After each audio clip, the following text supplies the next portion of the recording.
नमस्ते, अभिवादन आपका इनोसेंट इन्वेस्टर के इस नए वीडियो में आपके लिए डिस्क्लेमर बात करेंगे। रिलायंस इंडस्ट्रीज की रिजल्ट आया है, इनका 1994 रेट है। रिजल्ट का डिस्कशन करते हैं, फिर चार्ट पे एनालिसिस आपको देंगे। तो चलिए चलते हैं रिजल्ट पर। आपको पता है कि रिजल्ट आने से पहले स्टॉक बढ़िया एक मोमेंटम हमको दिखाया है। 1875 से 2025-2050 का लेवल दिखाया है, जो कि एक बेहतरीन मोमेंटम था। और उसके बाद एक छोटी सी प्रॉफिट बुकिंग हमको देखने को मिली है। आज बाजार में बड़ी गिरावट थी, उस गिरावट के सामने ये प्रॉफिट बुकिंग हम बिल्कुल एक्सेप्ट करते हैं। और एक्सेप्ट इसलिए करते हैं क्योंकि रिजल्ट की एक्सपेक्टेशन पॉजिटिव नोट पे थी और वही कुछ हुआ है क्या। तो चलिए आते हैं सीधे रिजल्ट पर। रिजल्ट को हम थोड़ा सा जूम इन कर ले रहे हैं, जिससे कि आपको तकलीफ ना हो।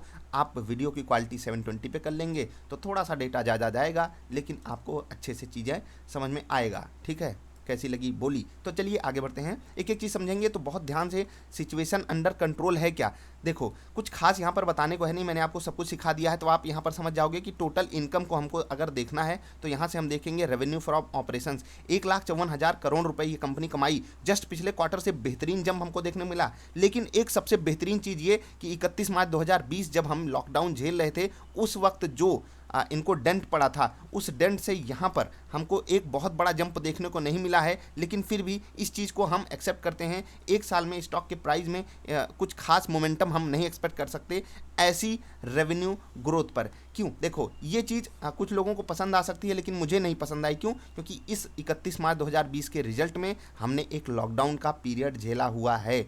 तो यहाँ पर एक डेंट हमको वैसे ही मिला था, नहीं तो हम यहाँ पर 1,45 1,48 के आसपास हमारा ये डेटा रहता। और यहाँ पर कुछ खास इंप्रूवमेंट है नहीं, लेकिन जस्ट पिछले क्वार्टर से इंप्रूवमेंट हमको देखने को मिली है। लेकिन रिलायंस इंडस्ट्रीज़ का रिजल्ट है, हमको ईयर ऑन ईयर बेसिस पे ही कैलकुलेट करना पड़ेगा, जो कि मुझे एवरेज लगा है। बहुत ज़्यादा खुशी यहाँ पर हमको नहीं मिली। ठीक है, खर्चे पे आते हैं। क्या कंपनी ने खर्चे को उस हिसाब से कंट्रोल किया है जिस हिसाब से करना चाहिए? जी नहीं। यहाँ पर अगर आप देखोगे तो कंपनी का जो एक्सपेंस है 1,42,000 करोड़ हो गया, जो कि बहुत बुरा नंबर है when you will compare it with previous time, previous March के क्वार्टर में, एक्चुअली प्रीवियस मार्च के रिजल्ट में जब आप इसको लेकर जाओगे इस डेटा को, तो 1,42,000 करोड़ कंपनी ने यहाँ पर खर्च कर दिया और वहाँ पर 1,29,000 करोड़ खर्च किया था। अब सोचो, यहाँ पर कमाई कम हुई लेकिन खर्चा भी कम हुआ। क्यों, क्योंकि लॉकडाउन था। लेकिन यहाँ पर लॉकडाउन नहीं था, कमाई तो ठीक है आपने इंप्रूव की, लेकिन आपका खर्चा उस रेशियो में बहुत तगड़े से बढ़ गया।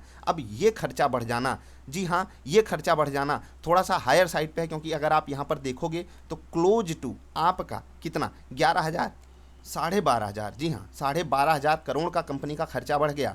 और अगर उसी बेसिस पे हम सिर्फ और सिर्फ रेवेन्यू की बात करें तो 14,000 करोड़ बढ़ा रेवेन्यू ना, 15,000 करोड़। ठीक है, इस कंपेरिजन में इसको हम नेक टू नेक फाइट दे सकते हैं।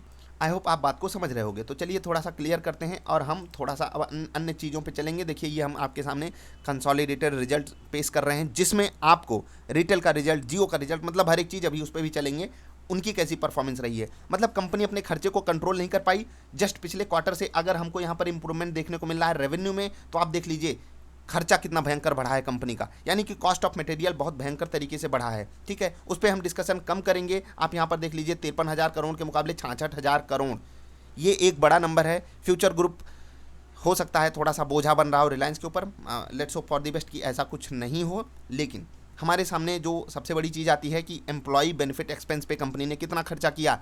यहाँ पर कंपनी ने कॉस्ट कटिंग की है और ये चीज़ मुझे बिल्कुल पसंद नहीं है। आप में से जितने भी लोग मुझे जानते होंगे, मतलब रिलायंस जो है, रिलायंस इंडस्ट्रीज़ को कम से कम ऐसा नहीं करना चाहिए, एक मिसाल रखनी चाहिए। आप सोचिए, आपने पिछली बार जस्ट पिछले क्वार्टर में कम कमाई करके ज़्यादा पैसा खर्च किया अपने एम्प्लॉयज़ के ऊपर, और इस बार क्या हो गया आपको कि आपने सिर्फ 3,976 करोड़ रुपये खर्च किए। ऐसा क्या हो गया जी? कुछ करिए जी, मुकेश अंबानी जी, जी हाँ अंबानी जी, कुछ कीजिए अपने एम्प्लॉयज़ के लिए, कुछ कीजिए, थोड़ा सा सैलरी बढ़ा दीजिए, अन्य जगहों पे थोड़ा सा बेटर परफॉर्म कीजिए। खैर, शिकायत हम नहीं कर सकते तो कौन करेगा, क्योंकि हम शेयर होल्डर हैं, तो शिकायत कौन करेगा आप बताइए। तो यहाँ पर मैं बिल्कुल निराश हुआ कंपनी से, क्योंकि जस्ट पिछले साल के इस क्वार्टर में आप चले जाइए, 1,39 करोड़ कंपनी ने कमाई थी और 3,713 करोड़ खर्च की थी। उसके बाद खर्चा बढ़ा था, यहाँ पर आप कह सकते हो कोविड के कारण, लेकिन अभी भी सिचुएशन ऐसी नहीं है कि एकदम सब कुछ सही हो गया है। तो कम से कम सैलरी तो बढ़ा देना था। यहाँ पर मुझे बिल्कुल, जब ये कोई कंपनी डिक्रीज करती है इसको, ये चीज़ मुझे बिल्कुल पसंद नहीं आती। आप अन्य जगहों पे कोताही करो, वो चलता है, लेकिन यहाँ पर करोगे तो मुझसे डांट सुनोगे। ठीक है, खैर आप और हम मालिक हैं कंपनी के, अगर आपके पास शेयर है तो। ठीक है। तो कंपनी ने जो 1,42,000 करोड़ खर्च किया, क्या ये जस्टिफिकेशन देता है? मुझे तो नहीं देता, ठीक है। ये नंबर मुझे कंफर्टेबल नहीं लग रहे हैं, लेकिन जिस हिसाब से रेवेन्यू बढ़ा है ये मुझे कंफर्ट दे रहा है, लेकिन बहुत अच्छा कंफर्ट नहीं, ठीक है, नेक टू नेक फाइट हम कह सकते हैं, ठीक। तो रिजल्ट किस हिसाब से अभी तक आपको दिखाई दे रहा है? इस हिसाब से दिखाई दे रहा है कि कंपनी अगर कमाई बढ़ा रही है तो उसका खर्चा भी बढ़ रहा है, यानी कि सिचुएशन अंडर कंट्रोल है नहीं, ठीक। तो जस्ट पिछले क्वार्टर से और इस क्वार्टर से अगर कंपेयर करें तो नेक टू नेक फाइट है। 14,894 करोड़ के मुकाबले 14,995 करोड़ का प्रॉफिट हुआ कंपनी को, यानी कि 15,000 करोड़, ठीक है। और जस्ट पिछले साल के इस क्वार्टर में आपको पता है ये एक्सेप्शनल गेन एंड लॉस ये 4,267 करोड़ अगर ना होता तो यहाँ पर भी ठीक ठाक नंबर आता, बाकी यहाँ से कंपेयर करना कुछ खास शोभा देता नहीं है। अगर हम ये नंबर जोड़ लें तो ये डेटा लगभग 11,000 करोड़ के आसपास जा रहा था, ठीक है, समझ गए आप। तो यहाँ से यहाँ पर अगर हम कंपेयर कर रहे हैं पॉजिटिविटी दिखाई दे रही है, लेकिन हम अन्य बिजनेसेस को देखेंगे, लेकिन उससे भी पहले हमको एक चीज़ देखनी है, क्या अर्निंग पर शेयर कंपनी का कितना है, तो उसको हम कैलकुलेट कर लेते हैं। यहाँ पर कंपनी ने दिया हुआ है एकदम साफ साफ सुथरे रूप में, तो कोई दिक्कत है नहीं हमारे आपके पास कि हम कैलकुलेट कर सकें। 20 रुपये 52 पैसे यहाँ पर EPS, 20 रुपये 33 पैसे जस्ट पिछले क्वार्टर में, कुछ खास बढ़ा नहीं तो शेयर प्राइस भी नहीं बढ़ना चाहिए, ठीक है, यहीं अवेलेबल होना चाहिए। मैनेजमेंट की कमेंट्री पे क्या शेयर प्राइस बढ़ेगा? जी हाँ, बढ़ना चाहिए। देखो मैनेजमेंट इनका बड़ा ऑप्टिमिस्टिक है और भारत की सबसे बड़ी कंपनी है, तो क्यों नहीं हो ऑप्टिमिस्टिक, आप ये बताइए।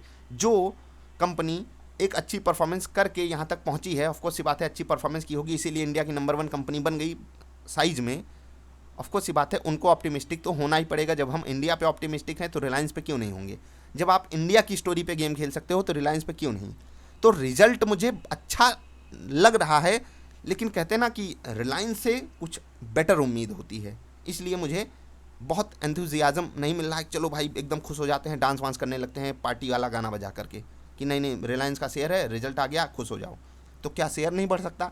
भाई शेयर कौन बढ़ाता है आपको पता है? जिनके पास पैसे हैं। हमको रिजल्ट एनालाइज करना है, हमारे पास स्टॉक है, हमको उस पर फोकस करना है, क्योंकि मैंने आपको अभी कुछ ही दिन पहले रिलायंस इंडस्ट्रीज़ खरीदने को बोला हुआ है, तो थोड़ा सा हमें गुस्सा दिखाने का हक तो है। तो वही मैं आपसे कह रहा हूँ कि थोड़ा सा रिजल्ट को आप अपने रूप में देखा करो कि आप क्या चाहते थे रिजल्ट से, आपको क्या मिला, ठीक है। एक अच्छी चीज़ जो मुझे बहुत ज़्यादा खुश कर रही है रिलायंस के केस में, वो है डेट टू इक्विटी रेशियो। ये लगातार कम होता जा रहा है और मैं बहुत बहुत बहुत ज़्यादा खुश हूँ कंपनी की इस परफॉर्मेंस से, क्योंकि जस्ट पिछले क्वार्टर में 0.40% और पिछले साल के इस क्वार्टर में 0.25% था ये रेशियो। ये कम हो रहा है, बहुत अच्छी बात है। और कंपनी ने तो कहा ही है कि इसको हम 0 पे लेकर आने वाले हैं, मतलब कि लिटरली कंपनी जब डेट फ्री हो जाएगी हमारे सामने तो कुछ तो बहुत बड़ा कमाल कर सकती है, ठीक है। अब कहने को तो अभी है, लेकिन पता है ना ऑपरेशनल बेसिस पे किस तरीके से कैलकुलेट होता है, वो अलग सिनारियो है, कभी और डिस्कस करेंगे। तो EPS के हिसाब से अगर हम देखें स्टॉक का प्राइस यहीं रहना चाहिए जहाँ पर है। 20-21-22 का गेम चलता रहेगा, 19-20-21-22, ठीक है। हम आपको उसी में से पैसा निकालना है। ये हो गई नॉर्मल केस सिनारियो। कंपनी का मैनेजमेंट कुछ खास चीज़ें बोला है, उस पर हम अलग से चाहेंगे वीडियो बनाना। खैर अभी हम कुछ और चीज़ें चलेंगे डिस्कस करने, देखेंगे इनका सेगमेंट वाइज रिजल्ट कैसा है। तो उसके लिए हम थोड़ा सा नीचे चल रहे हैं, तब तक आप वीडियो लाइक कर लीजिए। अब कितना नीचे चलना पड़ेगा मुझे नहीं पता, लेकिन यहीं कहीं मिलता है, ठीक है। तो यहीं कहीं मिलता है तो मिलने वाला होगा। आपने आई होप अभी तक वीडियो लाइक कर, जी हाँ मिल गया, वीडियो लाइक कर लियो ना। चलो अब हम समझाते हैं। देखो ऑयल टू केमिकल बिजनेस, बहुत उम्मीदें होती हैं रिलायंस को इन बिजनेसेस से, और अलग अलग बिजनेसेस से। आपको पता है कि बड़ा पैसा इनका आता है O2C से। तो O2C में इनकी परफॉर्मेंस अच्छी रही है पिछले साल के इस क्वार्टर से भी, इस साल के इस क्वार्टर से भी। कहाँ पर जब बात आती है रेवेन्यू जनरेट करने की तो बढ़िया है, दिल खुश करने वाली बात है। यहाँ पर बहुत ज़्यादा नहीं खुश हो जाओ कि एकदम झूमने लगो, लेकिन यहाँ पर अगर आप देखोगे तो वो कोविड का डंट ना होता तो हम नेक टू नेक हैं, तो कुछ खास यहाँ पर खुशी वाली बात है नहीं। पिछले क्वार्टर से यहाँ पर हमको एक इम्प्रूवमेंट देखने को मिल रहा है, लेकिन बात यहाँ पर ईयर ऑन ईयर की होती है, इसीलिए आप इग्नोर कीजिए। ऑयल टू गैस, इसको आप इग्नोर भी कर देंगे कोई बात नहीं, लेकिन जो चीज़ आप बिल्कुल इग्नोर नहीं कर सकते वो है रिटेल सेगमेंट। परफॉर्मेंस धूम धड़ाका है पिछले साल के इस क्वार्टर से इस साल के इस क्वार्टर में। यहाँ पर ये चीज़ मुझे बिग पॉजिटिव लग रही है, क्योंकि अगर आप देखोगे एक्चुअली हुआ क्या कि पिछले क्वार्टर में इनकी ये परफॉर्मेंस बहुत ठीक नहीं आई और इस बार आई, तो अच्छी बात है। यहाँ से यहाँ पर कंपेरिजन में बढ़िया है।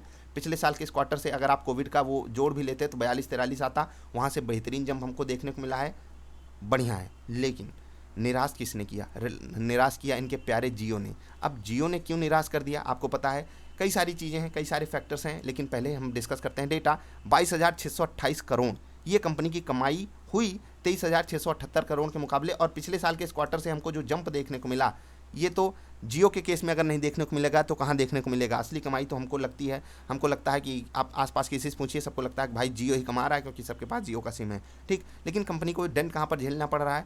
डेंट यहाँ पर कि जो इनका ब्रॉडबैंड बिजनेस है, जिसको हम जियो फाइबर के नाम से जानते हैं, वहाँ पर कंपनी एक बड़ा पैसा खर्च कर रही है, फ्री सर्विसेज दे रही है, ठीक है। आपको पता है फ्रीबीज देना पड़ता है जब आप नया बाजार में मतलब कुछ करना चाहते हो, नई एंट्री ले रहे हो, तो वहाँ पर आपको फ्रीबीज देने ही पड़ते हैं। वहाँ पर कंपनी का एक खर्चा हो रहा है, इसलिए यहाँ पर एक्चुअली रेवेन्यू नहीं जनरेट कर पाई कंपनी। फ्री में कनेक्शंस पता है आपको कि लोगों को मिला है, ठीक है।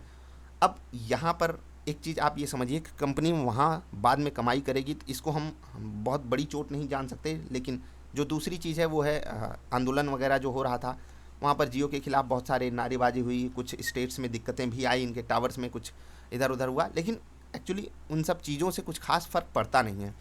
रियलिटी ये है कि जियो फाइबर में इन्होंने काफ़ी पैसा खर्च किया है, फ्री कनेक्शंस बांटे हैं, तो ऑपरेशन तो हुआ लेकिन वहाँ से रेवेन्यू आ नहीं पाया, इस कारण यहाँ पर जियो को डेंट पड़ा है।